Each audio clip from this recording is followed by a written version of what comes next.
Hello friend, welcome to my channel Aryan ક્લાસીસમાં હું તમામ ધોરણ 12ના વિદ્યાર્થીઓનું હાર્દિક સ્વાગત કરું છું।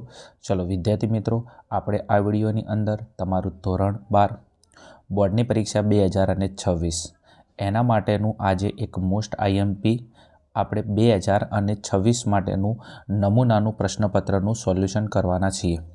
ઘણા બધા વિદ્યાર્થીઓને એક ટેન્શન હોય છે કે સાહેબ 2026નું પેપર કેવું આવશે, એકદમ હાર્ડ આવશે, મિડલ આવશે કે એકદમ ઇઝી પેપર આવશે। તો વિદ્યાર્થી એના માટે બોર્ડે તમારા માટે એક સરસ મજાનું એક નમૂનાનું પ્રશ્નપત્ર આપેલું છે, તો આપણે એનું સોલ્યુશન કરવાના છીએ। તો આ સોલ્યુશનના આધારે તમને ખબર પડે કે બોર્ડની અંદર કેવા પ્રકારના 2026ની અંદર પ્રશ્નો પૂછાશે।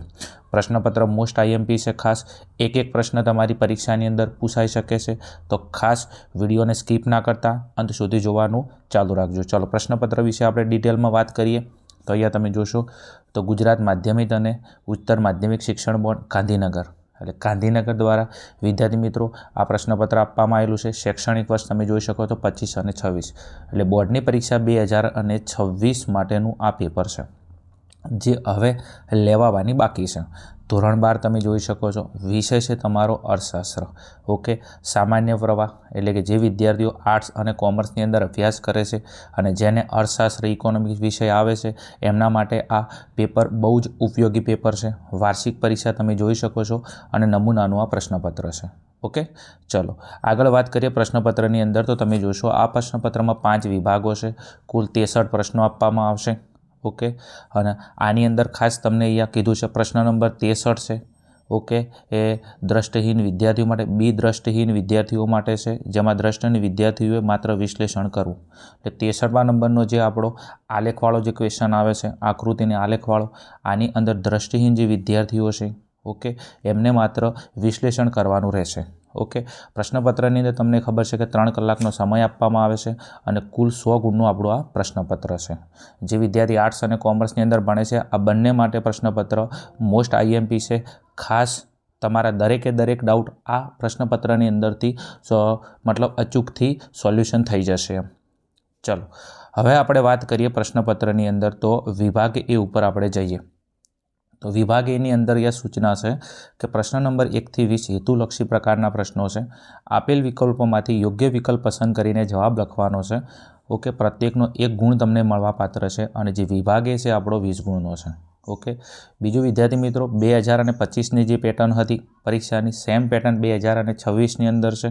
ઓકે, શરૂઆતનો જે વિભાગ છે આપણો વિભાગ એની અંદર 20 આપણે હેતુલક્ષી પ્રશ્નો આપવામાં આવે છે। ચલો હવે આપણે આગળ વાત કરીએ પ્રશ્નોની અંદર, તો આપણે પ્રશ્ન નંબર 1 ઉપર જઈશું। આકૃતિ કયા પ્રકારના વિતરણ માટે દોરવામાં આવે છે? પહેલો જ પ્રશ્ન પહેલા ચેપ્ટરનો છે કે આકૃતિ કયા પ્રકારના વિતરણ માટે દોરવામાં આવે છે? વિદ્યાર્થી મિત્રો સ્ટારવાળો પ્રશ્ન છે, તૈયાર કરી નાખજો। તો આકૃતિ વિદ્યાર્થી મિત્રો અસતત આવૃત્તિ વિતરણ માટે દોરવામાં આવે છે। કોના માટે? અસતત આવૃત્તિ વિતરણ માટે દોરવામાં આવે છે। પણ જો વિદ્યાર્થી મિત્રો આની જગ્યાએ તમને આલેખ પૂછી લે, શું આલેખ, કે આલેખ કયા પ્રકારના વિતરણ માટે દોરવામાં આવે છે, તો આપણો જવાબ આવશે સતત। અહીંયા આપણે પૂછીશું કે આકૃતિ કયા પ્રકારના વિતરણ માટે દોરવામાં આવે છે, તો જવાબ આવશે આપણો અસતત આવૃત્તિ। આકૃતિ આવે તો અસતત આવૃત્તિ વિતરણ માટે, પણ જો તમને આલેખ પૂછી લે તો જવાબ તમારો શું આવશે? સતત આવૃત્તિ વિતરણ। બાજુની અંદર વિદ્યાર્થી મિત્રો એટલા માટે પ્રશ્ન હાઇલાઇટ કરું છું કારણ કે એ પ્રશ્ન ના પૂછાય તો એનો બાજુમાં આવતો બીજો પ્રશ્ન પૂછાઈ જાય। બીજું વિડીયો થોડો લોંગ થશે, થોડો ઇન્ટરેસ્ટિંગ થશે, મજેદાર રહેશે, કારણ કે મારો ટાર્ગેટ નથી કે ફટાફટ ટીક કરીને આગળ જતું રહેવાનું છે। મારો ટાર્ગેટ છે કે એક પ્રશ્નના બાજુની અંદર કોઈ ક્વેશ્ચન રિલેટિવ પૂછાય તો 100% તમને આવડતું હોવું જોઈએ। ચલો પ્રશ્ન નંબર 2 ઉપર જઈએ। આર્થિક માહિતી અંગેનો ડેટા શેડી કોણ તૈયાર કરે છે? તો આર્થિક માહિતી અંગેનો ડેટા શેડી તમને ખબર છે મોસ્ટ આઈએમપી પ્રશ્ન છે। ઓકે, બેઠો તો જવાબ આવશે ઓપ્શન નંબર ડી, પ્રયોગશાળાઓ, સંશોધન કેન્દ્રો, સરકાર વગેરે। આર્થિક માહિતી અંગેનો ડેટા શેડી કોણ તૈયાર કરે છે? તો પ્રયોગશાળાઓ, સંશોધન કેન્દ્રો અને સરકાર વગેરે। ચલો આગળ વાત કરીએ તો પ્રશ્ન નંબર 3 ઉપર માનવ વિકાસ આંકનું મૂલ્ય કેટલું હોય છે? માનવ વિકાસ આંક એટલે તમને ખબર છે HDI, ચેપ્ટર નંબર 2નો ક્વેશ્ચન છે। આ HDIનું મૂલ્ય કેટલું હોય છે? તો જવાબ આવશે ઓપ્શન નંબર બી, 0 થી 1ની વચ્ચે। કેટલું? 0 થી 1ની વચ્ચે। જો વિદ્યાર્થી મિત્રો માનવ વિકાસ આંકનું તમને ન્યૂનતમ મૂલ્ય પૂછે તો 0 આવશે અને મહત્તમ પૂછે તો 1 આવશે, પણ તમને ડાયરેક્ટ પૂછ્યું છે કે માનવ વિકાસ આંકનું મૂલ્ય કેટલું હોય તો 0 થી 1ની વચ્ચે આવે. ઓકે, ચલો આગળ વાત કરીએ તો વિદ્યાર્થી મિત્રો પ્રશ્ન નંબર આપણા આગળના 4 ઉપર શું કીધું છે? વિકાસ એટલે વૃદ્ધિ વર્તા પરિવર્તન. વિકાસ એટલે વૃદ્ધિ વર્તા પરિવર્તન. આ વિધાન કોણે રજૂ કર્યું છે? તો વિદ્યાર્થી મિત્રો આ વિધાન આપણું ઓપ્શન નંબર બી જીરાલ્ડ મેયરે રજૂ કર્યું છે. વિકાસ એટલે વૃદ્ધિ વર્તા પરિવર્તન આ વિધાન કોને રજૂ કર્યું? તો જીરાલ્ડ મેયરે. વિદ્યાર્થી મિત્રો આ સ્વાધ્યાયનો ક્વેશ્ચન નથી, આ તમારી ટેક્સ્ટબુકની અંદરથી લીધેલો ક્વેશ્ચન છે. તમારા પેજ નંબર 17 ઉપર આપેલું છે. આ વિધાન તમે ચેક કરજો કે વિકાસ એટલે વૃદ્ધિ વર્તા પરિવર્તન આ વિધાન કોને રજૂ કરતો? જીરાલ્ડ મેયર. હવે આના ઉપરથી તમને એક આઈડિયા આવે તો સ્વાધ્યાય સવાયના બીજે તમારે બીજા એક્સ્ટ્રા ટેક્સ્ટબુકની અંદરથી ગાઈડની અંદરથી ક્વેશ્ચન તૈયાર કરવા પડે, કારણ હું નથી કહેતો, આ બોર્ડ કહેશે. જુઓ. ઓકે, ચલો આગળ વાત કરીએ વિદ્યાર્થી મિત્રો તો ક્વેશ્ચન નંબર આપણા 5 ઉપર. ભારત જરૂરી પેટ્રોલિયમ પેદાશના કેટલા ટકા જેટલો પુરવઠો આયાત દ્વારા પ્રાપ્ત કરે છે? ભારત પેટ્રોલિયમનો કેટલા ટકા પુરવઠો આયાત કરે છે? એટલે ભારત વિદેશમાંથી કેટલા ટકા પેટ્રોલ મંગાવે છે? આયાત એટલે વિદેશમાંથી કોઈ વસ્તુ આપણા દેશમાં આવે તેને આયાત કહેવાય. તો ભારત વિદેશની અંદરથી પેટ્રોલનો 70% આયાત કરે છે. કેટલા ટકા? 70% આયાત કરે છે, કારણ કે આપણા દેશની અંદર એટલું બધું પેટ્રોલ નીકળતું નથી, એટલા માટે આપણે બીજા દેશોમાંથી શું કરવું પડે છે? આયાત કરવું પડે છે. કેટલા ટકા? તો 70% આયાત કરે છે. આગળ વાત કરીએ ક્વેશ્ચન નંબર 6ની અંદર. રિઝર્વ બેંક ઓફ ઇન્ડિયાની સ્થાપના કયા વર્ષમાં થઈ? રિઝર્વ બેંક ઓફ ઇન્ડિયા એટલે આરબીઆઈ થયું. ઓકે, આરબીઆઈની સ્થાપના પૂછી છે વિદ્યાર્થી મિત્રો, તો તમારો જવાબ આવશે ઓપ્શન નંબર બી ઈસવીસન 1935માં. આરબીઆઈની સ્થાપના ક્યારે કરવામાં આવી હતી? ઈસવીસન 1935. બીજું તારીખ કે તમને તો તારીખ કઈ આવશે? તો ખાસ 1/4/1935 આખી તારીખ છે. આરબીઆઈની સ્થાપના ક્યારે? તો 1/4/1935ની અંદર. અહીંયા ખાલી સ્થાપના પૂછેલી છે, તારીખ નથી આપેલી, તો સીધો આપણો જવાબ આવશે કયો? 1935. ઓકે, હવે વિદ્યાર્થી મિત્રો આની જગ્યાએ તમને એનું રાષ્ટ્રીયકરણ પૂછી લે. શું પૂછી લે? આરબીઆઈનું રાષ્ટ્રીયકરણ. તમને આરબીઆઈનું રાષ્ટ્રીયકરણ પૂછી લે તો તમારો જવાબ આવશે 1949. કયો આવશે? 1949. તારીખ કે તો 1/1. કઈ આવશે? 1/1. સ્થાપના પૂછે તો 1935 અને આરબીઆઈનું રાષ્ટ્રીયકરણ પૂછે તો 1949. કઈ? 1/1/1949. બંને ક્વેશ્ચન પૂછાયા છે. ચલો આગળ વાત કરીએ તો એના પછી આગળ ક્વેશ્ચન નંબર 7ની અંદર સંસ્કૃત ભાષા પ્રમાણે બેંક શબ્દનો અર્થ શું થાય? સંસ્કૃત ભાષા પ્રમાણે બેંક શબ્દનો અર્થ શું થાય? તો જવાબ આવશે ઓપ્શન નંબર સી મૂડીનો જથ્થો. ઓકે, ચેપ્ટર નંબર 4નો ક્વેશ્ચન છે. સંસ્કૃત ભાષા પ્રમાણે બેંકનો અર્થ શું થાય? મૂડીનો જથ્થો. હવે મૂડીનો જથ્થો શબ્દ ના હાલે તો બીજો શબ્દ આવશે જવાબમાં ભાંડ, કારણ કે ભાંડ એ જ શું છે? મૂડીનો જથ્થો. ઓકે, ચલો આગળ વાત કરીએ તો ક્વેશ્ચન નંબર 8ની અંદર વર્ષ 2013માં ભારતમાં સૌથી વધુ ગરીબી કયા રાજ્યમાં જોવા મળી હતી? વર્ષ 2013ની અંદર ભારતમાં સૌથી વધુ ગરીબી કયા રાજ્યમાં? આપણું ચેપ્ટર નંબર તમને 5 આપેલું છે ગરીબી, એની અંદરથી ક્વેશ્ચન પૂછેલો છે. સૌથી વધુ પૂછ્યું છે. શું? સૌથી વધુ. તો તમારો જવાબ આવશે અહીંયા સૌથી વધુની અંદર છત્તીસગઢ. કયો જવાબ આવશે? છત્તીસગઢ. ભારતમાં સૌથી વધારે ગરીબી કયા રાજ્યમાં છે? છત્તીસગઢની અંદર. કેટલા ટકા વિદ્યાર્થી મિત્રો? તો 39.93%. કદાચ આવો બી પ્રશ્ન પૂછાઈ જાય કે છત્તીસગઢની અંદર ગરીબીનું પ્રમાણ કેટલું છે? 39.93%. સૌથી વધુ છત્તીસગઢ કેટલા ટકા? 39.93%. હવે આની જગ્યાએ વિદ્યાર્થી મિત્રો તમને સૌથી વધુની જગ્યાએ સૌથી ઓછું પૂછે. શું પૂછે? સૌથી ઓછું. તો સૌથી ઓછું પૂછે તો તમારો જવાબ આવશે ગોવા. ભારતમાં સૌથી ઓછું ગરીબી ધરાવતું રાજ્ય કયું છે? ગોવા. અને ગોવાની અંદર ગરીબીનું પ્રમાણ કેટલું છે? 5.09%. કેટલું છે? 5.09%. સૌથી વધુ પૂછે તો છત્તીસગઢ, સૌથી ઓછું પૂછે તો ગોવા. ઓકે, નેક્સ્ટ આગળ વાત કરીએ તો ક્વેશ્ચન નંબર છે આપણો 9. શું કીધું છે? ખેતી ક્ષેત્રે ખેડૂતોનો પાક નિષ્ફળતાના જોખમથી રક્ષણ આપવા માટે કઈ યોજના શરૂ કરવામાં આવી હતી? તો ખેતી ક્ષેત્રે ખેડૂતોનો પાક નિષ્ફળ જાય છે તો એના જોખમથી રક્ષણ આપવા માટે કઈ યોજના શરૂ કરવામાં આવી? તો જવાબ આવશે option number C PMFBY. Okay, કઈ યોજના છે? PMFBY. વિદ્યાર્થી મિત્રો એનું પૂરું નામ છે પ્રધાનમંત્રી ફસલ વીમા યોજના. એનું પૂરું નામ શું છે? પ્રધાનમંત્રી વીમા ફસલ યોજના, આ એનું પૂરું નામ છે. ઓકે, પી એટલે પ્રધાનમંત્રી. ઓકે, એના પછી પ્રધાનમંત્રી ફસલ વીમા યોજના. ઓકે, એને કરે છે PMFBY. ઓકે, ટેક્સ્ટ બુકની અંદરથી પ્રશ્ન પૂછેલો છે ખાસ, તો થોડા એક્સ્ટ્રા ક્વેશ્ચન બી તૈયાર કરવા પડશે આપણે જો સારું એવું રિઝલ્ટ લાવવું હોય તો. ચલો, એના પછી નેક્સ્ટ આગળ વાત કરીએ આપણે તો ક્વેશ્ચન નંબર 10માં અસરકારક માંગના અભાવે કયા પ્રકારની બેરોજગારી સર્જાય છે? અસરકારક માંગના અભાવે કયા પ્રકારની બેરોજગારી સર્જાય છે? આપણું ચેપ્ટર નંબર છે 6. ઓકે, બેરોજગારી એનો ક્વેશ્ચન પૂછેલો છે. તો અસરકારક માંગના અભાવે ઓપ્શન નંબર ડી ચક્રીય બેરોજગારી સર્જાય છે. કઈ? ચક્રીય બેરોજગારી સર્જાય છે. આગળ વાત કરીએ ક્વેશ્ચન નંબર આપણા 11ની અંદર, તો બેરોજગારીના પ્રકારો નક્કી કરવા માટેના 4 માપદંડો કોને રજૂ કર્યા હતા? સ્ટારવાળો પ્રશ્ન છે, તૈયાર કરી નાખજો. બેરોજગારીના પ્રકારો નક્કી કરવા માટેના માપદંડો કોને રજૂ કર્યા હતા? તો જવાબ આવશે ઓપ્શન નંબર બી રાજકૃષ્ણ. શું આવશે? રાજકૃષ્ણ. આને શું રજૂ કર્યા હતા? 4 માપદંડો. હવે 4 માપદંડો કયા હતા? તો સમય, આવક, સંમતિ અને ઉત્પાદકતા. વિભાગ 2નો ક્વેશ્ચન છે. બેરોજગારીના કેટલા માપદંડો? 4. 4 માપદંડો કોને રજૂ કર્યા હતા? રાજકૃષ્ણએ. હવે 4 માપદંડો કયા હતા? તો સમય, આવક, સંમતિ અને ઉત્પાદકતા. આગળ વાત કરીએ તો આપણા ક્વેશ્ચન નંબર 12માં ભારતમાં આયોજનનો આરંભ કઈ સાલમાં થયો હતો? તો ભારતમાં આયોજનનો આરંભ એટલે કે આયોજનની શરૂઆત ઈસવીસન 1951થી કરવામાં આવી હતી. ભારતમાં આયોજનની શરૂઆત કયા વર્ષથી? તો ઈસવીસન 1951થી શરૂ કરવામાં આવી હતી. ચલો, આગળ આપણે ક્વેશ્ચન નંબર 13 ઉપર જઈશું. શું કીધું છે? ભારતમાં નવી વસ્તી નીતિ 2000 માટેની સમિતિની રચના કોના વડપણ હેઠળ થઈ હતી? 2000ની અંદર ભારતમાં નવી વસ્તી નીતિ જાહેર થઈ, તો આ સમિતિની રચના કોના હાથ નીચે કરવામાં આવી હતી? તો જવાબ આવશે option number C, doctor MS Swaminathan. સ્ટારવાળો પ્રશ્ન છે, તૈયાર કરી નાખજો. નવી વસ્તી નીતિ કોના હાથ નીચે શરૂ કરવામાં આવી હતી? તો ડૉક્ટર MS સ્વામીનાથન. ચાલો, આગળ વાત કરીએ તો ક્વેશ્ચન નંબર 14માં ભારતમાં અધૂરી સિંચાઈ યોજનાઓ પૂરી કરવાની જવાબદારી કોને સોંપવામાં આવી હતી?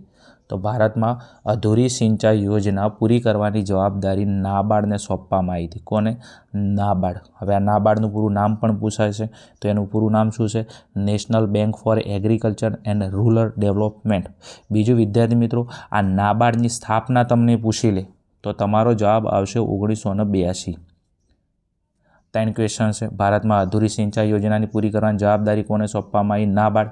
નાબાર્ડની સ્થાપના ક્યારે થઈ? તો 1982ની અંદર. અને નાબાર્ડનું પૂરું નામ પૂછાય તો national bank for agriculture and rural development. Okay, next આગળ વાત કરીએ તો પ્રશ્ન નંબર 15ની અંદર વિદેશી વેપારમાં કયું સાધન સૌથી ઓછું ગતિશીલ છે? વિદેશી વેપારમાં કયું સાધન સૌથી ઓછું ગતિશીલ છે? તો જવાબ આવશે ઓપ્શન નંબર ડી, શ્રમ. સૌથી ઓછું પૂછે તો શ્રમ જવાબ આવશે. વિદેશી વેપારમાં કયું સાધન સૌથી ઓછું ગતિશીલ? તો જવાબ આવશે શ્રમ. પણ જો તમને સૌથી વધુ પૂછ્યું હોત, શું સૌથી વધુ પૂછ્યું હોત તો જવાબ તમારો આવત નિયોજન શક્તિ. શું આવત? નિયોજન શક્તિ. સૌથી ઓછું ગતિશીલ સાધન તો જવાબ આવશે શ્રમ, પણ સૌથી વધુ પૂછે તો નિયોજન શક્તિ. ઓકે, બાજુની અંદર જે ક્વેશ્ચન બેટા હું બોલું છું સમજો એના ઉપર ખાસ ફોકસ કરજો, કારણ કે બેઠે બેઠો ક્વેશ્ચન ના પૂછાય તો એનો રિલેટિવ ક્વેશ્ચન પૂછાઈ જાય.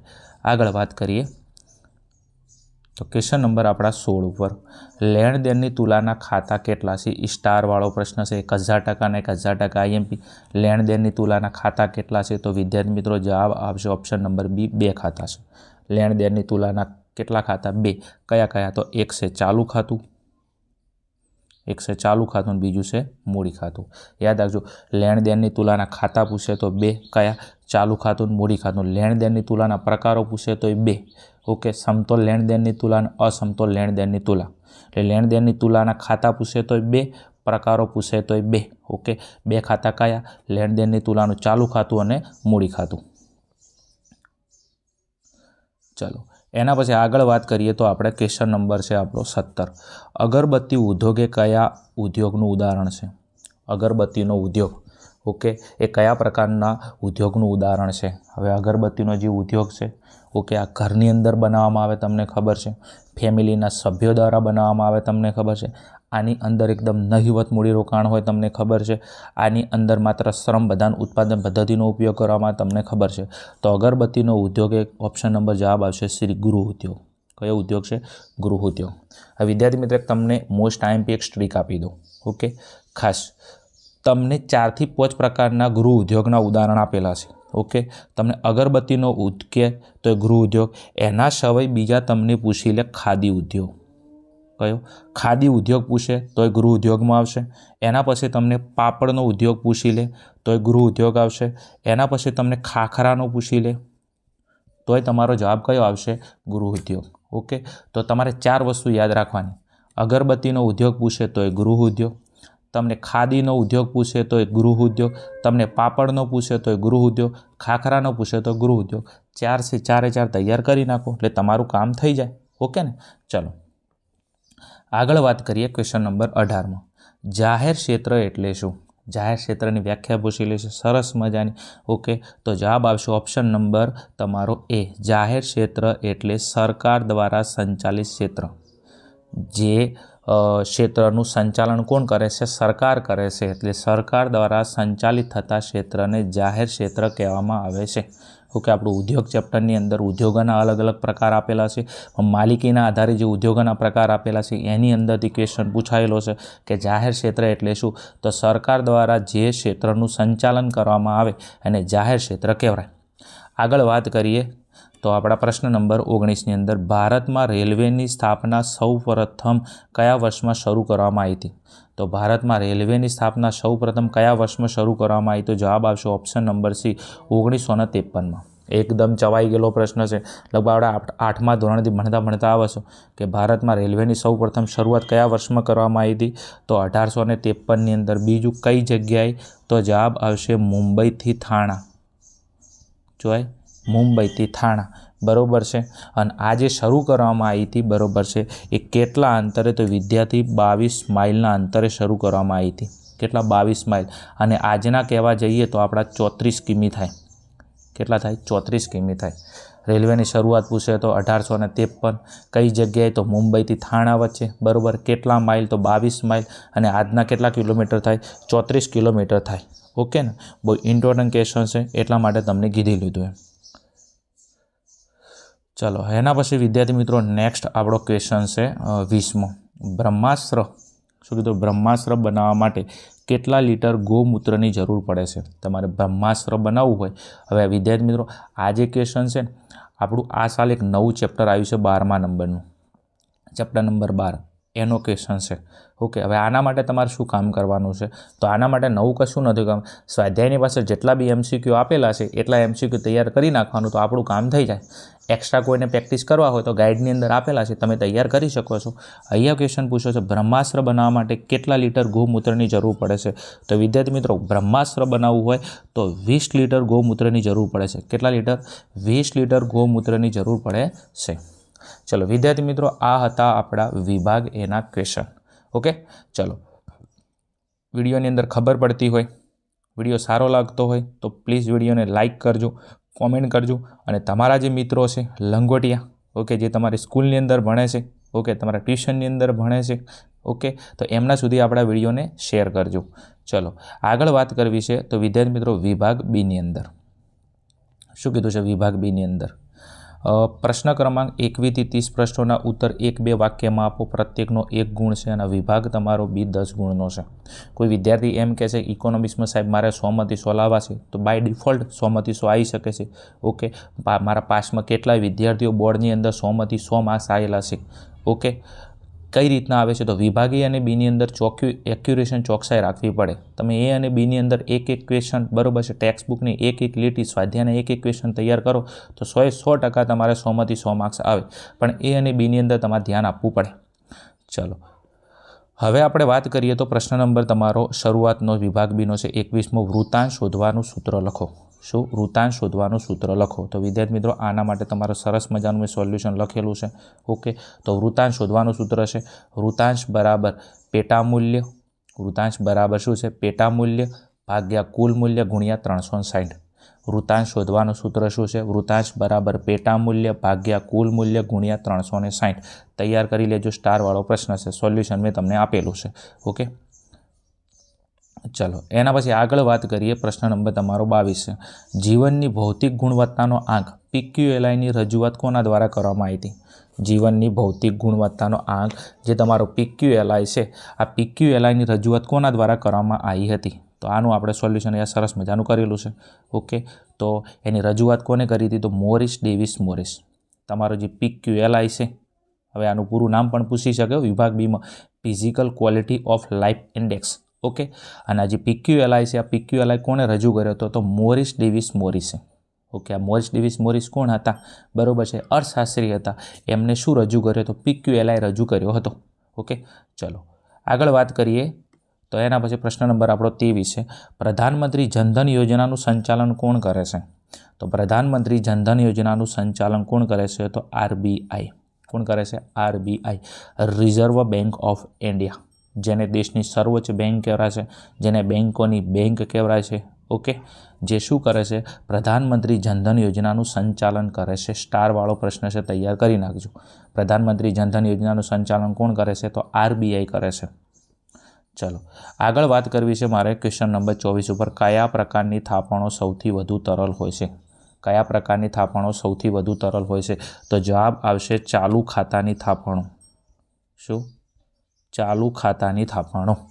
આ જે ચાલુ ખાતાની થાપણો હોય છે એ શું હોય છે? સૌથી વધુ તરલ હોય છે. તમને ખબર છે કે થાપણોના 3 પ્રકારો છે. ચેપ્ટર નંબર 4માં પ્રશ્ન આપેલો છે. વેપારી બેંકોના મુખ્ય 2 કાર્યો છે: થાપણો સ્વીકારીને ધિરાણ કરવું. થાપણોના 3 પ્રકારો છે: ચાલુ ખાતાની થાપણો, એના પછી બચત ખાતાની થાપણો, એમાં રિકરિંગ ખાતાની સગવડ આવે, અને છેલ્લા નંબરમાં છે મુદતી થાપણો. એમાં કઈ થાપણો સૌથી વધુ તરલ હોય છે? ઓકે, તો ચાલુ ખાતાની જે થાપણો હોય છે આ સૌથી વધુ શું હોય છે? તરલ હોય છે. ચલો આગળ વાત કરીએ. પ્રશ્ન નંબર 25, ગરીબી રેખા એટલે શું? ચેપ્ટર નંબર 5નો પ્રશ્ન છે, ગરીબી રેખા એટલે શું? અહીંયાનું સોલ્યુશન મેં આપેલું છે સરસ મજાનું. અહીંયા તમે જોશો ગરીબી રેખા એટલે શું? તો જીવનની લઘુત્તમ જરૂરિયાતો સંતોષવા માટે, જીવનની લઘુત્તમ જરૂરિયાતો સંતોષવા માટે જરૂરી ચીજવસ્તુઓ અને જરૂરી સેવાઓ ખરીદવા માટે નક્કી કરવામાં આવેલ આવક કે ખર્ચની લઘુત્તમ સપાટી એટલે ગરીબી રેખા. જીવનની લઘુત્તમ જરૂરિયાતો સંતોષવા માટે, શું? જીવનની લઘુત્તમ જરૂરિયાતો સંતોષવા માટે ચીજવસ્તુઓ અને સેવાઓ ખરીદવા માટે નક્કી કરવામાં આવેલ આવક કે ખર્ચની લઘુત્તમ સપાટી એટલે ગરીબી રેખા. તૈયાર કરી નાખજો. સ્ટારવાળો પ્રશ્ન છે. ચલો એના પછી આગળ વાત કરીએ આપણે. પ્રશ્ન નંબર આપણો છે 26. કયા વય જૂથને ઉત્પાદકીય વય જૂથ કહેવામાં આવે છે? સ્ટારવાળો 1000% અને 1000% IMP ક્વેશ્ચન. કયા વય જૂથને ઉત્પાદકીય વય જૂથ કહેવામાં આવે છે? તો વિદ્યાર્થી મિત્રો જવાબ આવશે તમારો 15 વર્ષથી લઈ અને જે 64 વર્ષનું જે વય જૂથ છે. કયું? 15 વર્ષથી જે 64 વર્ષનું જે વય જૂથ છે એ વય જૂથને ઉત્પાદકીય વય જૂથ કહેવામાં આવે છે. કયા વય જૂથને ઉત્પાદકીય વય જૂથ કહેવાય? ઉત્પાદક એટલે કે જે ઉત્પાદનમાં ફાળો આપે. તો ઉત્પાદકીય વય જૂથમાં કોનો સમાવેશ થાય? તો 15 વર્ષથી 64 વર્ષની અંદર જે લોકો આવે, બરાબર છે, એને ઉત્પાદકીય વય જૂથ કહેવાય. તો ઉત્પાદકીય વય જૂથમાં કોણ ના આવે? તો 15 વર્ષથી નાના, ઓકે, તો એ બાળકો કહેવાય. 64 વર્ષથી ઉપરના વૃદ્ધો જે ઉત્પાદકીય વય જૂથમાં ના આવે. તો કયા વય જૂથને ઉત્પાદકીય વય જૂથ કહેવાય? તો 15 વર્ષથી 64 વર્ષના વય જૂથને ઉત્પાદકીય વય જૂથ કહેવામાં આવે છે. આગળ વાત કરીએ તો પ્રશ્ન નંબર આપણો છે 27. નાબાર્ડનું પૂરું નામ જણાવો. આગળ વિદ્યાર્થી મિત્રો પરીક્ષાની આગળ વિભાગ એમાં ક્વેશ્ચન આવ્યો હતો કે ભારતમાં અધૂરી સિંચાઈ યોજનાની જવાબદારી નાબાર્ડને સોંપવામાં આવી હતી. ઓકે, નાબાર્ડની આપણે સ્થાપના બી જોઈ લીધી હતી. ઓકે, 1982ની અંદર નાબાર્ડનું પૂરું નામ કીધું છે. તો નાબાર્ડનું પૂરું નામ અહીંયા આપણે લખેલું છે સરસ મજાનું, તમે જોશો. નાબાર્ડનું પૂરું નામ આ રહ્યું, national bank for agriculture, national bank for agriculture and rural development. N એટલે નેશનલ, બી એટલે બેંક, ઓકે, એફ એટલે ફોર, એ એટલે એગ્રીકલ્ચર, આર એટલે રૂરલ અને ડી એટલે ડેવલપમેન્ટ. તો આ નાબાર્ડનું પૂરું નામ છે national bank for agriculture and rural development. બીજું, નાબાર્ડની સ્થાપના પૂછી લે પરીક્ષાની અંદર, તો યાદ રાખજો મોસ્ટ ટાઈમ 1982. નાબાર્ડની સ્થાપના ક્યારે? 1982ની અંદર. ચલો આગળ આપણે વાત કરીએ એના પછી નેક્સ્ટ. તો પ્રશ્ન નંબર છે આપણો 28. વિદેશી વેપારનું કદ એટલે શું? શું કીધું છે? વિદેશી વેપારનું કદ એટલે શું? ઓકે, ચલો તો આપણે એની વ્યાખ્યા જોઈ લઈએ. સરસ મજાની વિદેશી વેપારના કદની વ્યાખ્યા અહીં આપેલી છે તમને, જો સરસ મજાની. વિદેશી વેપારનું કદ એટલે શું? તો કોઈ દેશમાં કોઈ સમયગાળા દરમિયાન, કોઈ એક દેશમાં કોઈ એક સમયગાળા દરમિયાન આયાત અને નિકાસ થતી ભૌતિક વસ્તુઓના કુલ મૂલ્યને, કોઈ એક દેશમાં કોઈ એક સમયગાળા દરમિયાન આયાત અને નિકાસ થતી ભૌતિક વસ્તુઓના કુલ મૂલ્યને વિદેશી વેપારનું કદ કહેવામાં આવે છે. ટૂંકમાં કોઈ એક દેશની અંદર આયાત અને નિકાસ થતી ભૌતિક વસ્તુઓના કુલ મૂલ્યને શું કહેવાય? વિદેશી વેપારનું કદ કહેવામાં આવે છે. ચલો આગળ વાત કરીએ. એના પછી વિભાગ બીની અંદર આપણો જે ક્વેશ્ચન છે 29મો, તો નાના પાયાના ઉદ્યોગો કયા પ્રકારની ઉત્પાદન પદ્ધતિનો ઉપયોગ કરે છે? નાના પાયાના જે ઉદ્યોગો છે કયા પ્રકારની ઉત્પાદન પદ્ધતિનો ઉપયોગ કરે છે? તો વિદ્યાર્થી મિત્રો, નાના પાયાના ઉદ્યોગોની અંદર કઈ ઉત્પાદન પદ્ધતિ? તો જવાબ આવશે આપણો શ્રમ પ્રધાન. કઈ? શ્રમ પ્રધાન ઉત્પાદન પદ્ધતિ. નાના પાયાના ઉદ્યોગોમાં કયા પ્રકારની ઉત્પાદન પદ્ધતિ? શ્રમ પ્રધાન ઉત્પાદન પદ્ધતિ. બીજું એક તમને ખાસ કોમન પોઈન્ટ કહી દઉં. તમને નાના પાયાના ઉદ્યોગો કે તો એ શ્રમ પ્રધાન ઉત્પાદન પદ્ધતિ, તમને ગૃહ ઉદ્યોગ કે તો એ શ્રમ પ્રધાન ઉત્પાદન પદ્ધતિ, તમને મધ્યમ પાયાના ગૃહ ઉદ્યોગ કે નાના પાયાના ઉદ્યોગ કે ટચુકડા ઉદ્યોગ કે. 3 ઉદ્યોગ યાદ રાખજો: ગૃહ ઉદ્યોગ, ટચુકડા ઉદ્યોગ ને નાના પાયાના ઉદ્યોગ. આ 3માં કઈ ઉત્પાદન પદ્ધતિ? શ્રમ પ્રધાન ઉત્પાદન પદ્ધતિ. બીજું મધ્યમ પાયાના ઉદ્યોગ કે તો શ્રમ પ્રધાન અને મૂડી પ્રધાન ઉત્પાદન બંને પદ્ધતિ.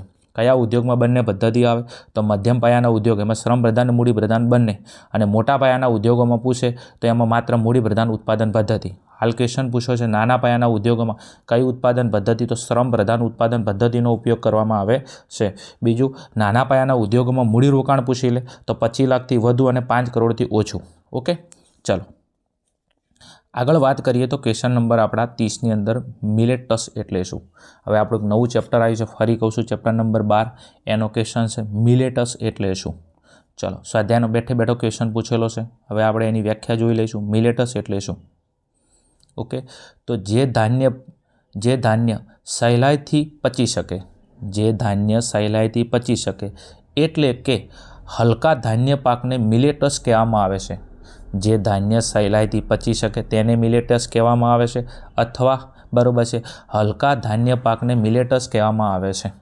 ઓકે, શું છે? જે ધાન્ય સહેલાઈથી પચી શકે એટલે કે હલકા ધાન્ય પાકને મિલેટસ કહેવામાં આવે છે. જે હલકો ધાન્ય પાક છે એને મિલેટસ કહેવાય, અથવા જે ધાન્ય સહેલાઈથી પચી શકે, ઓકે, એને મિલેટસ કહેવામાં આવે છે. ચલો વિદ્યાર્થી મિત્રો, આ હતા આપણા વિભાગ બીનું સોલ્યુશન. ઓકે, ચલો એના પછી આગળ આપણે વાત કરીએ વિભાગ સીની અંદર. વિભાગ સીની અંદર જતા પહેલાં વિદ્યાર્થી મિત્રો દરેકને એક સૂચના છે કે તમે ધોરણ 12ની અંદર અભ્યાસ કરો છો અને તમારે ઇકોનોમિક્સ વિષય આવે છે, અને ઇકોનોમિક્સ વિષયની અંદર તમને એવું લાગે છે કે સાહેબ ઇકોનોમિક વિષય મને ફાવતો નથી, મારે ઇકોનોમિક વિષયની તૈયારી કઈ રીતના કરવી? તો તમારા માટે બરાબર છે ઇકોનોમિક્સની અંદર એક રામબાણ ઇલાજ છે. ઓકે, આપણે રામબાણ બેચ 2026 ધોરણ 12 અર્થશાસ્ત્ર. હવે આની અંદર વિદ્યાર્થી મિત્રો આપણે 6 પ્રશ્નપત્રનો સેટ લોન્ચ કરેલો છે. ઓકે, જે તમને આપણી એપ્લિકેશન આર્યન ક્લાસીસ એપ્લિકેશન નીચે ડિસ્ક્રિપ્શનમાં લિંક આપેલી છે, ત્યાં જઈ અને તમે ડાઉનલોડ કરી અને આપણો 100 પ્રશ્નપત્રનો જે સેટ છે, ઓકે, તમે એને પરચેસ કરી શકો છો. ઓકે, હવે આ પ્રશ્નપત્રની ખાસિયત શું છે? તો વિદ્યાર્થી મિત્રો માર્કેટમાં બીજા ઘણા બધા પ્રશ્નપત્રો અવેલેબલ છે. ઓકે, પણ એની કમ્પેરિઝનમાં આપણા પ્રશ્નપત્રની ખાસિયત શું છે? તો વિદ્યાર્થી મિત્રો આની અંદર 100 પ્રશ્નપત્ર તમને આપવામાં આવેલા છે. ઓકે, અને આ 100 પ્રશ્નપત્ર વિથ બરાબર છે સેક્શન, અને આ સેક્શનમાં વાત કરવામાં તો ABC એનું સંપૂર્ણ સોલ્યુશન પણ આપવામાં આવેલું છે. 100 પ્રશ્નપત્ર તમને આપીને અમે છૂટી નહીં જઈએ, પણ આ 100 પ્રશ્નપત્રની અંદર તમને ABCનું સંપૂર્ણ સોલ્યુશન આપવામાં આવશે.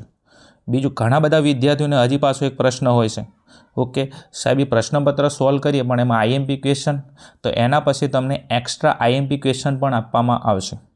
એના પછી વિદ્યાર્થી મિત્રો તમને વિભાગ એની અંદર ઘણા બધા વિદ્યાર્થીઓ એવા હોય છે કે સાહેબ કોઈ બી પ્રશ્નપત્ર સોલ્વ કરીએ તો હા ચલો એમાં 100માંથી 100 માર્ક્સનું આવી જાય, પણ સાહેબ બહારના થોડા ક્વેશ્ચન પૂછાઈ જાય તો વિભાગ એની અંદર બીજા એક્સ્ટ્રા ક્વેશ્ચન એવા છે કે જે આજ દિવસ સુધી કદી નથી પૂછાણા, તો વિભાગ એના એવા ક્વેશ્ચન આપવામાં આવશે. વિભાગ બીના એવા ક્વેશ્ચન આપવામાં, સીના ક્વેશ્ચન તો ઓલરેડી આવી જ જવાના છે. વિભાગ A, B અથવા C ના એક્સ્ટ્રા ક્વેશ્ચન પણ તમને આપવામાં આવશે, એ બી 20 સોલ્યુશન સાથે. તો આ છે આપણા પ્રશ્નપત્રનું બરાબર, જે પ્રશ્નપત્રનો સેટ છે બરાબર છે, એની ખાસિયતો છે. તો ફટાફટ નીચે ડિસ્ક્રિપ્શનની અંદર લિંક આપેલી છે, ત્યાં જઈ તમે આપણી આર્યન ક્લાસીસ એપ્લિકેશન બરાબર છે ડાઉનલોડ કરી અને આ પ્રશ્નપત્રનો સેટ તમે ખરીદી શકો છો. આ પ્રશ્નપત્ર કેટલો છે? 100 પ્રશ્નપત્ર છે. ઓકે, અને આ 100 પ્રશ્નપત્ર છે. હવે આના વિશે તમારે ડિટેલની અંદર બરાબર છે જાણવું હોય, ઓકે, તો તમને અહીંયા બરાબર છે ડિસ્પ્લે ઉપર જે નંબર આપવામાં આવેલો છે, આ નંબર ઉપર તમે વોટ્સઅપની અંદર મેસેજ કરીને અથવા કોલ કરીને તમે આના વિશે ડિટેલમાં વાત કરી શકો છો. ચલો, હવે આપણે સમય તમારો વધારે નથી લેવો, ફટાફટ આપણે આવતા રહીશું વિભાગ C ની અંદર. ચલો, વિભાગ C ની અંદર શું કીધેલું છે? તો નીચે આપેલા 31 થી 46 સુધીના 16 પ્રશ્નોમાંથી કોઈ પણ 12 પ્રશ્નોના ટૂંકમાં ઉત્તર લખો. ઓકે, દરેકના 2 ગુણ છે અને 24 ગુણનો આપણો વિભાગ છે. વિભાગ C ની અંદર વિદ્યાર્થી મિત્રો તમારે બહુ ધ્યાન રાખવું પડશે, કારણ કે બહુ ટફેક્ટ વિભાગ C છે. ઓકે, ચલો, વિભાગ C ની અંદર શું કીધું છે? પ્રશ્ન નંબર 31માં અર્થશાસ્ત્રના અભ્યાસમાં કોમ્પ્યુટર ટેકનોલોજીના ઉપયોગ તરીકે પાવર પોઈન્ટ પ્રેઝન્ટેશન સમજાવો. હવે વિદ્યાર્થી મિત્રો આ ક્વેશ્ચન આપણા ચેપ્ટર નંબર 1નો છે. બેઠે બેઠો IMP સ્ટારવાળો પ્રશ્ન છે, તમે તૈયાર કરી નાખજો. હું આનું સોલ્યુશન તમને નથી આપેલું. વિભાગ C ની અંદર બને તેટલું હું સોલ્યુશન તમને કરાવડાવું છું, પણ અમુક એવા ક્વેશ્ચન છે થોડા લોંગ છે, એનું સોલ્યુશન તમે કરી નાખજો. ચલો, ક્વેશ્ચન નંબર 32 ઇન્ટરનેટના ઉપયોગના ભય સ્થાનો જણાવો. આ પણ સ્ટારવાળો પ્રશ્ન છે. મારી દૃષ્ટિએ કહું તો આ બંને પ્રશ્નો તમારે બોર્ડ 2026ની અંદર પૂછાઈ શકે, તો બંને ક્વેશ્ચન તૈયાર કરી નાખજો. 1000% ને 1000% IMP ક્વેશ્ચન છે. ચલો, એના પછી વાત કરીએ તો પ્રશ્ન નંબર છે આપણો 33 આર્થિક વિકાસના લક્ષણો જણાવો, ગમે તે 4. હવે આપણું ચેપ્ટર નંબર 2 એનો ક્વેશ્ચન છે આર્થિક વિકાસના લક્ષણો. હવે આર્થિક વિકાસના અલગ અલગ લક્ષણો છે, એમાં તમારે ગમે તે 4 લક્ષણો જણાવવાના છે. તો હવે એનું સોલ્યુશન ઉપર આપણે આવતા રહીએ. તો આર્થિક વિકાસના લક્ષણો તમને અહીંયા આપેલા છે. જો પહેલું લક્ષણ છે આર્થિક વિકાસ એ સતત ચાલતી પ્રક્રિયા છે. બીજા નંબરમાં આર્થિક વિકાસમાં પરિમાણાત્મક અને ગુણાત્મક પરિવર્તન થાય છે. ત્રીજું છે માંગમાં પરિવર્તન આવે છે. ચોથું છે શ્રમની ગતિશીલતા વધે છે. 4 લક્ષણો અહીંયા આપેલા છે. જો આપણે 4 જ લખવાના કીધેલા છે. પહેલું લક્ષણ અહીંયા તમને કીધેલું છે આર્થિક વિકાસ એ સતત ચાલતી પ્રક્રિયા છે. બીજું પરિમાણાત્મક અને ગુણાત્મક પરિવર્તન આવે છે. ત્રીજું છે માંગમાં પરિવર્તન આવે છે. ચોથું શ્રમની ગતિશીલતા વધે છે. આ એના 4 લક્ષણો છે. ચલો, એના પછી આગળ વાત કરીએ. પ્રશ્ન નંબર આપણો 34 છે. શું કીધું છે? આર્થિક વિકાસના નિર્દેશકોના માત્ર નામ જણાવો. આર્થિક વિકાસના જે આપણા નિર્દેશકો છે એના આપણે માત્ર નામ જણાવવાના છે. ઓકે, તો આપણે એના નામ અહીંયા તમને સોલ્યુશન આપેલું છે, તમે જોઈ શકો છો. આર્થિક વિકાસના નિર્દેશકો હવે કેટલા છે? 4. હવે આ પ્રશ્ન વિભાગ એમાં પૂછાય કે આર્થિક વિકાસના નિર્દેશકો કેટલા? તો 4. અને હવે આ 4ના આપણે નામ જણાવવાના છે. તો પહેલા નંબરમાં છે રાષ્ટ્રીય આવકનો વૃદ્ધિ દર, બીજા નંબરમાં છે માથાદીઠ આવકનો વૃદ્ધિ દર, ત્રીજા નંબરમાં છે જીવનની ભૌતિક ગુણવત્તાનો આંક જેને કહેવાય છે PQLI, અને ચોથા નંબરની અંદર છે માનવ વિકાસ આંક જેને કહેવાય છે HDI. તો આર્થિક વિકાસના 4 નિર્દેશકો તમને અહીંયા આપેલા છે. ઓકે, તૈયાર કરી નાખજો. મોસ્ટ IMP સ્ટારવાળો ક્વેશ્ચન છે. ચલો, એના પછી આગળ વાત કરીએ તો પ્રશ્ન નંબર 35 દાબેલો ફુગાવો એટલે શું? સ્ટારવાળો પ્રશ્ન વારંવાર પૂછાય છે. દાબેલા ફુગાવાની વ્યાખ્યા. ઓકે, ચલો, હવે એની વ્યાખ્યા અહીંયા આપેલી છે. જો દાબેલા ફુગાવાની, સરકાર કાયદા દ્વારા કે સબસિડી દ્વારા, સરકાર કાયદા દ્વારા કે સબસિડી દ્વારા અમુક વસ્તુના ભાવો દબાવી રાખે છે. સરકાર કાયદા દ્વારા કે સબસિડી દ્વારા અમુક વસ્તુના ભાવો દબાવી રાખે છે.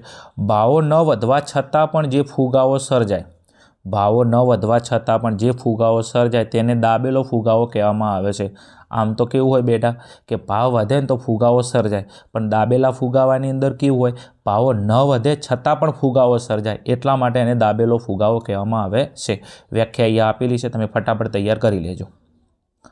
ચલો, એના પછી આગળ વાત કરીએ આપણે. પ્રશ્ન નંબર છે તમારો 36 નાણાંના પ્રકાર જણાવો. 1000% IMP પ્રશ્ન પરીક્ષાની અંદર વારંવાર પૂછાય છે. પહેલી પરીક્ષામાં બી પૂછાય છે, બીજી પરીક્ષામાં બી પૂછાય છે, બોર્ડની પરીક્ષામાં બી પૂછાય છે. 1000% IMP પ્રશ્ન છે. આપણો ચેપ્ટર નંબર 3 નાણું અને ફુગાવાનો ક્વેશ્ચન છે. નાણાંના પ્રકાર જણાવો. હવે તમારા માટે સરસ મજાનું સોલ્યુશન અહીંયા કરેલું છે. જો નાણાંના પ્રકારો જણાવો, તો નાણાંના પ્રકારો અલગ અલગ કેટલા 6 પ્રકારો તમારી ટેક્સ્ટ બુકમાં આપેલા છે. ઓકે, પહેલા નંબરમાં છે વસ્તુ નાણું, બીજા નંબરમાં પશુ નાણું, ત્રીજા નંબરમાં ધાતુ નાણું, ચોથા નંબરમાં કાગદી નાણું, પાંચમા નંબરમાં પ્લાસ્ટિક નાણું, છઠ્ઠા નંબરમાં બેંક નાણું. તો આ છે આપણા નાણાંના અલગ અલગ 6 પ્રકારો. ઓકે, ફટાફટ સ્ક્રીનશોટ પાડી લેજો. ચલો એના પછી આગળ આપણે વાત કરવી છે તો પ્રશ્ન નંબર આપણો છે 37 શિડ્યુલ બેંકનું વર્ગીકરણ જણાવો. શિડ્યુલ બેંકોનું વર્ગીકરણ જણાવો. ઓકે, તો એનું સોલ્યુશન વિદ્યાર્થી મિત્રો અહીંયા આપેલું છે. જો પ્રશ્ન નંબર 37નું શિડ્યુલ બેંકોનું વર્ગીકરણ, તો ઉપર લખો શિડ્યુલ બેંકો. હવે શિડ્યુલ બેંકોના પાછા બે પ્રકાર છે, વેપારી બેંકો અને સહકારી બેંકો. અહીંયા તમે જોશો શિડ્યુલ બેંકોના બે પ્રકાર પડ્યા. કયા? વેપારી બેંકો અને સહકારી બેંકો. હવે આ સહકારી બેંકના કોઈ પ્રકાર નહીં પડતા, પણ વેપારી બેંકોના પાછા કેટલા પ્રકાર પડે છે? 4 પ્રકાર. તો વેપારી બેંકોના 4 પ્રકાર તમે અહીંયા જોઈ શકો છો. પહેલા નંબરમાં છે જાહેર ક્ષેત્રની વેપારી બેંકો, બીજા નંબરમાં ખાનગી ક્ષેત્રની વેપારી બેંકો, ત્રીજા નંબરમાં ભારતમાં કામ કરતી વિદેશી બેંકો, ચોથા નંબરમાં પ્રાદેશિક ગ્રામીણ બેંકો. શિડ્યુલ બેંકો એના બે પ્રકાર, વેપારી બેંકો, સહકારી બેંકો. સહકારીના કોઈ પ્રકાર નથી. વેપારી બેંકોના 4 પ્રકારો, જાહેર ક્ષેત્રની વેપારી બેંકો, ખાનગી ક્ષેત્રની વેપારી બેંકો, ભારતમાં કામ કરતી વિદેશી બેંકો અને પ્રાદેશિક ગ્રામીણ બેંકો. આ છે આપણા શિડ્યુલ બેંકોનું વર્ગીકરણ. ચલો આગળ વાત કરીએ તો પ્રશ્ન નંબર 38 ઉપર આરબીઆઈની નાણાકીય નીતિના ગુણાત્મક સાધનોના માત્ર નામ જણાવો. આરબીઆઈની જે નાણાકીય નીતિ છે એના ગુણાત્મક સાધનો છે. ઓકે, એના માત્ર આપણે નામ જણાવવાના છે. તો આરબીઆઈની જે આપણી ગુણાત્મક નીતિ છે એના સાધનોના નામ જે અહીંયા આપેલા છે તમે જો. આરબીઆઈની નાણાકીય નીતિના ગુણાત્મક સાધનો કયા કયા? તો 4 સાધનો તમને આપેલા છે. ઓકે, તો સલામતીની જરૂરિયાત, માર્જિનની જરૂરિયાત, ધિરાણની ટોચ મર્યાદા, ચોથા નંબરમાં છે ભેદભાવયુક્ત અથવા ભેરપારખું વ્યાજના દર. આરબીઆઈની જે નાણાકીય નીતિ છે એના ગુણાત્મક સાધનો કેટલા? 4. સલામતીની જરૂરિયાત, માર્જિનની જરૂરિયાત, ધિરાણની ટોચ મર્યાદા, ભેદભાવયુક્ત અથવા ભેદપારખું વ્યાજના દર. ઓકે, તૈયાર કરજો, સ્ટારવાળો પ્રશ્ન છે. ચલો આગળ વાત કરીએ પ્રશ્ન નંબર 39માં ગરીબીનો આવક અભિગમ સમજાવો. વિદ્યાર્થી મિત્રો ચેપ્ટર નંબર 5 ટેક્સ્ટ બુકની અંદર બેઠે બેઠો ક્વેશ્ચન આપેલો છે, આઈએમપી ક્વેશ્ચન છે, તૈયાર કરી લેજો. સોલ્યુશન મેં નથી આપેલું, થોડો લોંગ ક્વેશ્ચન છે એટલા માટે. ચલો એના પછી આગળ વાત કરીએ તો પ્રશ્ન નંબર 40 છે પ્રચ્છન્ન બેરોજગારીનો અર્થ આપો. ઓકે, આપણું ચેપ્ટર નંબર 6 તમને આપેલું છે બેરોજગારી. બેરોજગારીના અલગ અલગ પ્રકારો છે. એમાં પ્રચ્છન્ન બેરોજગારીની આપણે વ્યાખ્યા લખવાની છે. ઓકે, સોલ્યુશન મેં તમને આપેલું છે સરસ મજાનું. ઓકે, ચલો પ્રચ્છન્ન બેરોજગારી એટલે શું? તો વ્યક્તિ દેખીતી રીતે ઉત્પાદન કાર્યમાં રોકાયેલો હોય. વ્યક્તિ દેખીતી રીતે ઉત્પાદન કાર્યમાં રોકાયેલો હોય પરંતુ ઉત્પાદનમાં તેનો ફાળો શૂન્ય હોય. વ્યક્તિ દેખીતી રીતે ઉત્પાદન કાર્યમાં રોકાયેલો હોય પરંતુ ઉત્પાદનમાં તેનો ફાળો શૂન્ય હોય તેવી બેરોજગારીને પ્રચ્છન્ન બેરોજગારી કહેવામાં આવે છે. ઓકે, હવે તમારે આ 2 ગુણમાં પૂછેલો છે તો વ્યાખ્યાની સાથે સાથે તમે એક ઉદાહરણ બી લખી શકો છો. દાખલા એક ખેતરની અંદર બરાબર છે 5 માણસ કામ કરી, એક ખેતરમાં 5 માણસ કામ કરી ઓકે 100 મણ ઘઉંનું ઉત્પાદન કરે છે. ઓકે, આની અંદરથી 2 માણસને ખસેડી લેવામાં આવે તો પણ 100 મણ ઘઉં પાકે છે. ઓકે, તો અહીંયા 2 માણસ દેખીતી રીતે ઉત્પાદન કાર્યમાં રોકાયેલા છે પણ ઉત્પાદનમાં એનો ફાળો શું છે? શૂન્ય છે.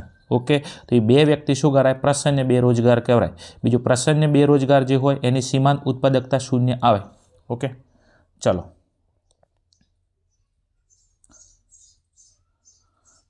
એના પછી આગળ આપણે વાત કરવી છે નેક્સ્ટ તો પ્રશ્ન નંબર 41 છે પંડિત દીનદયાળ ઉપાધ્યાય શ્રમેવ જયતે યોજના સમજાવો. તૈયાર કરી લેજો. પ્રશ્ન નંબર 42 છે આપણો શ્રી રાજકૃષ્ણ સમિતિએ રજૂ કરેલા બેરોજગારીના માપદંડોના માત્ર નામ જણાવો. હવે આગળ વિભાગ એમાં પ્રશ્ન આવી ગયો કે બેરોજગારી માટેના માપદંડો કોણે રજૂ કર્યા હતા? તો રાજકૃષ્ણએ. ઓકે, અને આ માપદંડોના નામ જણાવો. અને ત્યાં આગળ હું બોલ્યો હતો કે 4 માપદંડો છે, 4 નામ બોલ્યો હતો. ઓકે, પણ આપણે એનું સોલ્યુશન થોડું જોઈ લઈએ. બેરોજગારી માટેના 4 માપદંડો અહીંયા આપેલા છે. કયા કયા? સમય, આવક, સંમતિ, ઉત્પાદકતા. વિદ્યાર્થી મિત્રો આ પ્રશ્ન તમારા વિભાગ A અને B બંને માટે કામ લાગશે. 1000% આઈએમપી પ્રશ્ન છે. તમે તૈયાર કરી નાખજો બેટા. 1000% એમપી ક્વેશ્ચન છે. બેરોજગારીના 4 માપદંડો કોને રજૂ કર્યા? તો રાજકૃષ્ણએ રજૂ કર્યા હતા. 4 માપદંડો છે. ઓકે, કયા કયા? સમય, આવક, સંમતિ, ઉત્પાદકતા. ચલો આગળ આપણે વાત કરીએ એના પછી નેક્સ્ટ તો પ્રશ્ન નંબર છે આપણો 43 ખેતીના આધુનિકરણમાં ઉદ્યોગો કેવી રીતે ઉપયોગી છે સમજાવો. તૈયાર કરી નાખજો ક્વેશ્ચન. એના પછી આગળનો ક્વેશ્ચન આપેલો છે 44માં ભારતમાં રેલવે સામેના પડકારો જણાવો. ભારતમાં રેલવે સામેના પડકારો જણાવો. ઓકે, આનું તમારા માટે સ્પેશિયલ મેં સોલ્યુશન આપેલું છે. ભારતમાં રેલવે સામેના પડકારો, અહીંયા જો પ્રશ્ન નંબર 44, તો એમાં પડકારમાં પહેલો પડકાર છે આધુનિક ટેકનોલોજીની અનિવાર્યતા ઘણી અપૂરતી છે. આધુનિક ટેકનોલોજીની અનિવાર્યતા ઘણી અપૂરતી છે. બીજા નંબરનો પડકાર છે અર્થતંત્રની જરૂરિયાત પ્રમાણે રેલવેની સવલત ઘણી અપૂરતી છે. અર્થતંત્રની જેટલી જરૂરિયાત છે એ પ્રમાણે રેલવેની સવલત હજી ઘણી અપૂરતી છે. ત્રીજા નંબરમાં નાણાંની તંગી છે અને સંચાલનની સમસ્યા છે. આગળ ચોથા નંબરમાં છે મુસાફરોની અપૂરતી સવલતોની સમસ્યા છે. ઓકે, અને એના પછી આગળ આપણા પાંચમા નંબરનો પડકાર છે પ્રાદેશિક અસમતોલ રેલવેનો વિકાસ વગેરે. આ બધા શું છે? રેલવે સામેના પડકારો છે. ઓકે, તમે અહીંયા ફટાફટ સ્ક્રીનશોટ લઈ શકો છો. 1, 2, 3, 4 અને 5. ઓકે, 5 પડકાર તમને આપેલા છે. ચલો, એના પછી નેક્સ્ટ વિદ્યાર્થી મિત્રો આગળ ક્વેશ્ચન સામે વાત કરીએ તો 45મો આપણો ક્વેશ્ચન છે. થોડું ઝૂમ આઉટ કરી લઈએ તમારા માટે. 45મો ખાદ્ય જંગલ મોડલના ગમે તે 2 ફાયદા જણાવો. હવે વિદ્યાર્થી મિત્રો યાદ રાખજો, આ પ્રશ્ન નંબર જે 45 છે આ આપણું જે નવું ચેપ્ટર જે એડ થયેલું છે 2025 જે 26નો જે આપણો સિલેબસ છે એની અંદર, તો લાસ્ટ આપણું ચેપ્ટર છે એનો ક્વેશ્ચન છે ખાદ્ય જંગલ મોડલના ગમે તે 2 ફાયદાઓ જણાવો. ચલો, હવે આપણે એનું સોલ્યુશન કરી લઈએ તમારા માટે સરસ મજાનું. ખાદ્ય જંગલ મોડેલના ગમે તે 2 ફાયદા. ચલો, અહીંયા લખેલા છે જો ખાદ્ય જંગલ મોડેલના ફાયદાઓ. તો પહેલો ફાયદો છે ખાદ્ય જંગલ મોડેલ ઓછા ખર્ચે વધુ ઉત્પાદન પ્રાપ્ત થાય છે. ખાદ્ય જંગલ મોડેલની અંદર શું થાય છે? ઓછા ખર્ચે વધુ ઉત્પાદન પ્રાપ્ત થાય છે. બીજા નંબરનો ફાયદો છે એક જ સમયમાં વિવિધ વૃક્ષ અને છોડનું વાવેતર કરવામાં આવે છે. પહેલો ઓછા ખર્ચે વધુ ઉત્પાદન પ્રાપ્ત થાય છે. બીજો શું છે? એક જ સમયમાં વિવિધ વૃક્ષ અને છોડનું વાવેતર કરવામાં આવે છે. ત્રીજો ફાયદો છે ખેડૂત સમૃદ્ધ અને આત્મનિર્ભર બને છે. ત્રણે ફાયદાઓ એકદમ ઇઝી છે. બીજું સ્ટારવાળો પ્રશ્ન છે, તૈયાર કરી નાખજો. મારી દૃષ્ટિએ કહું ઓકે તો તમારા બોર્ડની અંદર આ પ્રશ્ન પૂછાશે, કારણ કે નવા સિલેબસનો નવો ક્વેશ્ચન છે તો બની શકે છે કે બેઠો ક્વેશ્ચન આવશે. ઓકે, ખાદ્ય જંગલ મોડેલના ફાયદાઓ અહીંયા આપેલા છે. નેક્સ્ટ આગળ ચલો, એના પછી વિભાગ સીનો લાસ્ટ એન્ડ ફાઇનલ પ્રશ્ન છે પ્રશ્ન નંબર 46 અગ્નિ અસ્ત્રનો ઉપયોગ જણાવો. ઓકે વિદ્યાર્થી મિત્રો, આ પણ આપણું જે નવું ચેપ્ટર એડ થયું છે ચેપ્ટર નંબર 12નો પ્રશ્ન છે. ઓકે, શું છે? અગ્નિ અસ્ત્રનો ઉપયોગ જણાવો. હવે આનું સોલ્યુશન મેં તમારા માટે આપેલું છે. અગ્નિ અસ્ત્રનો ઉપયોગ જણાવો, તો અહીંયા લખેલું છે જુઓ અગ્નિ અસ્ત્રનો ઉપયોગ. તો અગ્નિ અસ્ત્રના ઉપયોગમાં 6 થી 8 લીટર અગ્નિ અસ્ત્રને 6 થી 8 લીટર અગ્નિ અસ્ત્રને 200 લીટર પાણી સાથે મિશ્રણ કરીને તમે 6 થી 8 લીટર શું લો? અગ્નિ અસ્ત્ર લો અને એની અંદર 200 લીટર પાણી સાથે શું કરો? મિશ્રણ કરો. કરીને પાક પર છંટકાવવાથી, હવે અને તમે શું કરો? જે પાક વાયેલો છે એના ઉપર છંટકાવ. ઓકે, છંટકાવવાથી અમુક પ્રકારની ફૂગ, ઉધઈ, કીટકો, ઈયળો તથા વિવિધ પ્રકારના જીવજંતુઓનું નિયંત્રણ કરવા ઉપયોગી છે. આ છે તમારો અગ્નિ અસ્ત્રનો ઉપયોગ. પહેલાં 6 થી 8 લીટર અગ્નિ અસ્ત્ર લઈ લો, એને 200 લીટર પાણી સાથે મિશ્રણ કરો અને પાક પર તમે છંટકાવવાનું ચાલુ કરો. અને પાક પર છંટકાવવાથી શું થશે? તો અમુક પ્રકારની જે ફૂગ છે, ઉધઈ છે, કીટકો છે, ઈયળો છે તથા વિવિધ પ્રકારના જીવજંતુઓને નિયંત્રણ કરવા માટે ઉપયોગી છે. જે ખેડૂતના છોકરાઓ છે ઓકે, જે વિડીયો જોઈ રહ્યા છે એમને તો આ વસ્તુ ખબર જ છે.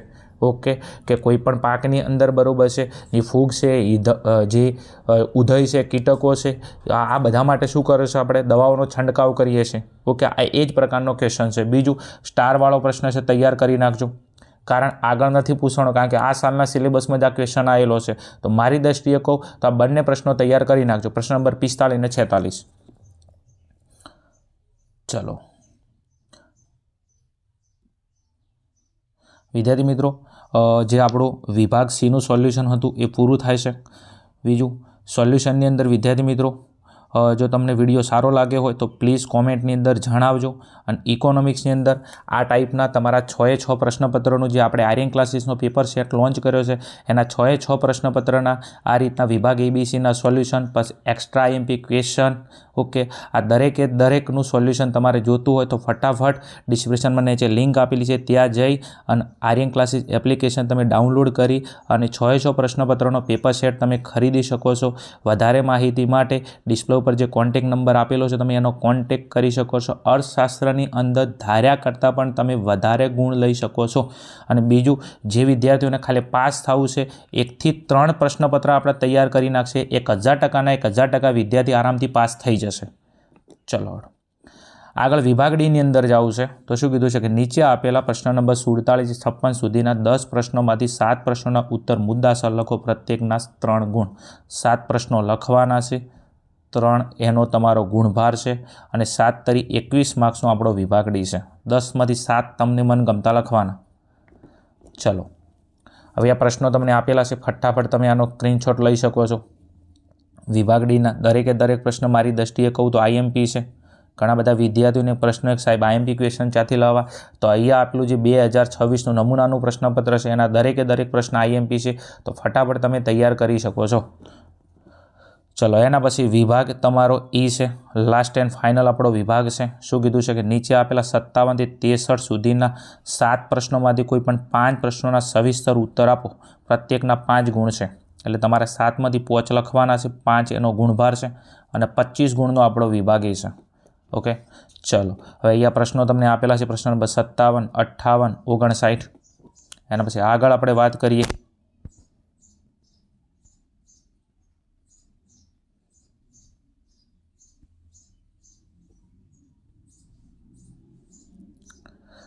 સાઠ, 61, 62 અને 63.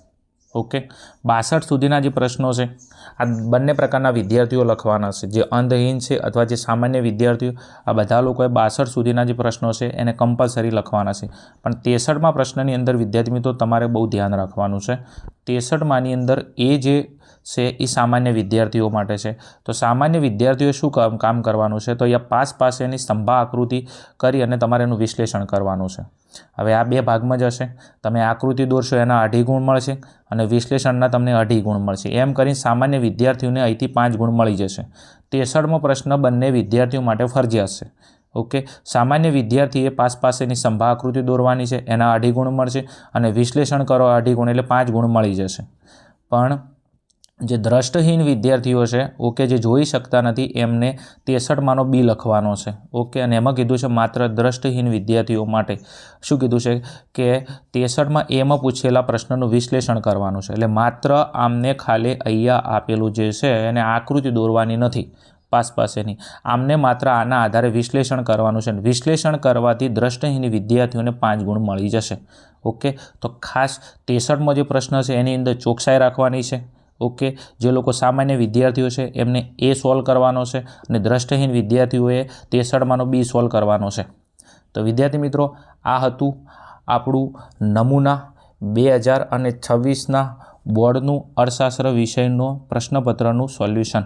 જો વિડીયો સારો લાગે હોય તો કોમેન્ટની અંદર જણાવજો, વિડીયોને લાઇક કરજો અને તમારા મિત્રો સુધી શેર કરજો. ચેનલ પર નવા હોત તો ચેનલને સબસ્ક્રાઈબ કરજો, કારણ કે આપણી ચેનલની અંદર ઓકે આર્ટ્સ અને કોમર્સના જેટલા બી વિષય છે આના દરેક વિષયના નમૂનાના પ્રશ્નપત્રો, દરેક વિષયના ઓલ્ડ લેવાઈ ગયેલા જે આપણા બોર્ડના પ્રશ્નપત્રો છે કે આઈએમપી ક્વેશ્ચન છે, દરેક આપણી ચેનલની અંદર વિડીયો અપલોડ કરવામાં આવે છે.